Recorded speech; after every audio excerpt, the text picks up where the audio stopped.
حالت رفع میں ہو. اب مستقیم ورڈ جو ہے اس کو آپ معرفہ کریں, ال لگ جائے گا.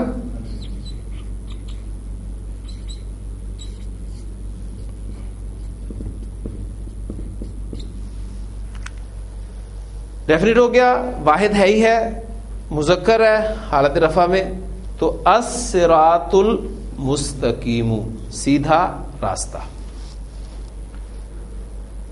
یہ ہماری کنسٹرکشن بن گئی.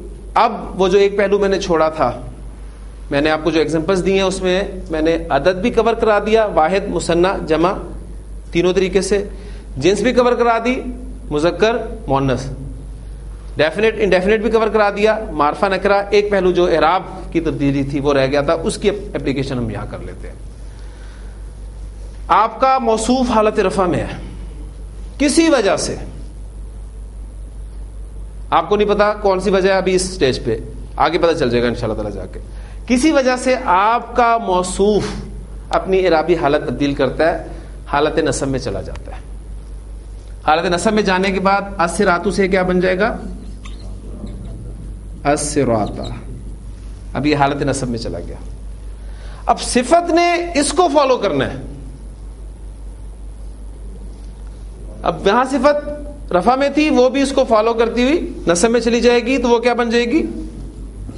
المستقیمہ.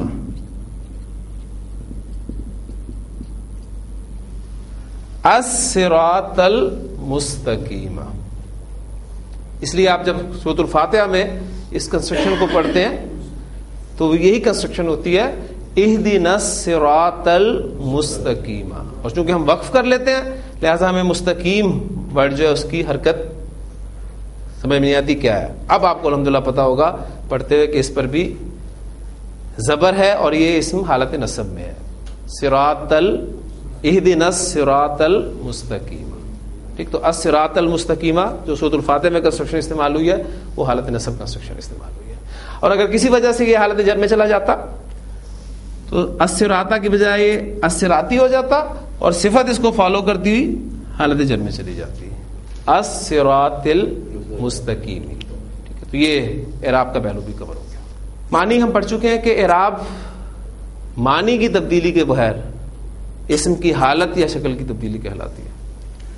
الصراط المستقیم سیدھا رستہ, الصراط المستقیم سیدھا رستہ, الصراط المستقیم سیدھا رستہ. معنی تبدیل نہیں ہوئے, کیونکہ ہم نے اعراب کے سبق پہلی چیز پڑھی تھی کہ معنی تبدیل نہیں ہوتے اعراب میں. حکمت والا قرآن, مرکب توصیفی, موصوف صفت کا تعین, معرفہ کنسٹرکشن, آپ کا موصوف القرآن,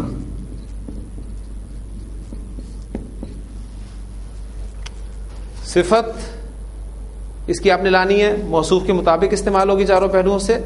اس کا انالیسس بے شک کر لیں. ڈیفینیٹ ہے, سنگولر ہے, مذکر ہے, حالت رفع میں ہے, اور حکیم ورڈ جو ہے وہ حکمت والے کے لیے استعمال ہوتا ہے, اسے بھی آپ اس کے مطابق کر دیں الحکیم,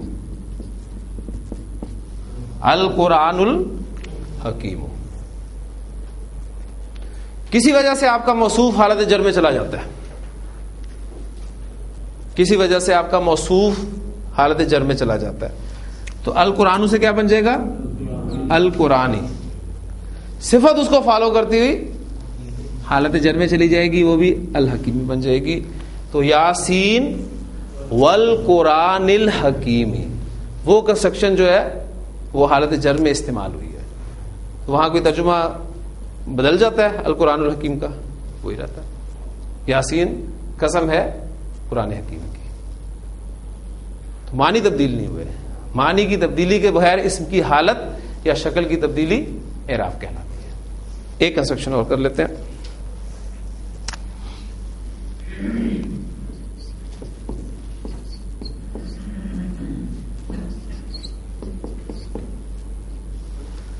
ایک عادل حکمران,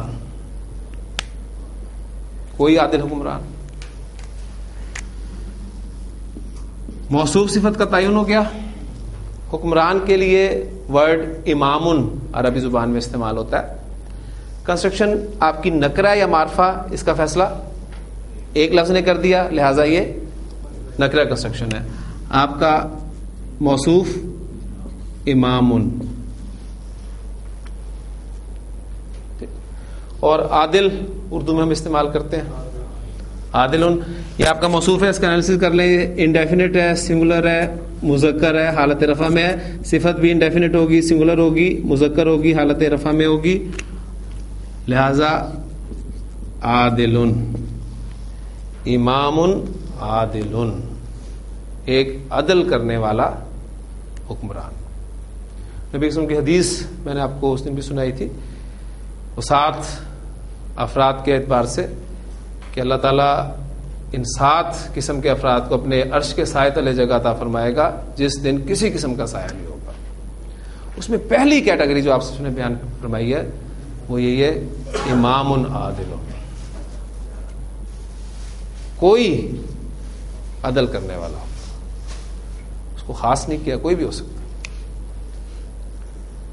وہی بات جو اس دن میں نے کہی تھی کہ جتنا مشکل کام ہے اتنا ہی بڑا انعام ہے. عدل کرنا یہ معمولی بات نہیں ہے.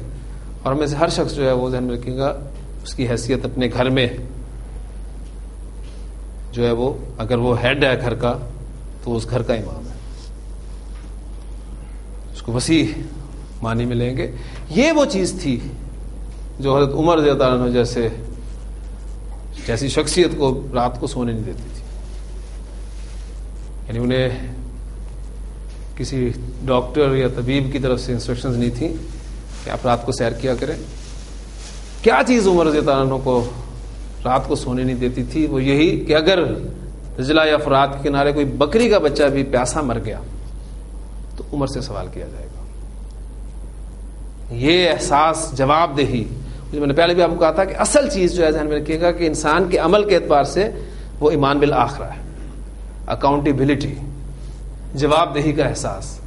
اگر یہ چیز نکال دی جائے، آپ کو آج یہ اور مجھے بھی اگر یہ کہہ دیا جائے کہ جو مرضی کرو کچھ نہیں پوچھا جائے گا، تو کتنے چانسز ہیں ہمارے صحیح رہنے کے.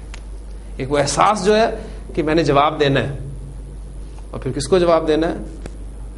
وَلِمَنْ خَافَ مَقَامَ رَبِّهِ جَنَّتَانِ، اس کے سامنے کھڑے ہونا ہے. اور یہ احساس جو ہے حضرت عمر رضی اللہ عنہ کو راتوں کو سونے نہیں دیتا تھا کہ عمر سے سوال کیا جائے گا اس کے بارے میں. یعنی جو شخص بکری کے بچے کے پیاسے مرنے کی وجہ سے اتنا پریشان ہو، اور انسان اگر مرتے ہوں تو آپ اندازہ کریں کیا حال ہوگا. اللہ تعالیٰ ہمیں دین کی جو صحیح تعلیمات ہیں کو سمجھنے کی اور ان پر عمل کرنے کی توفیق عطا فرمائے. سبحانک اللہم و بحمدک، نشہد ان لا الہ الا انت، نستغفرک و نتوب الیک.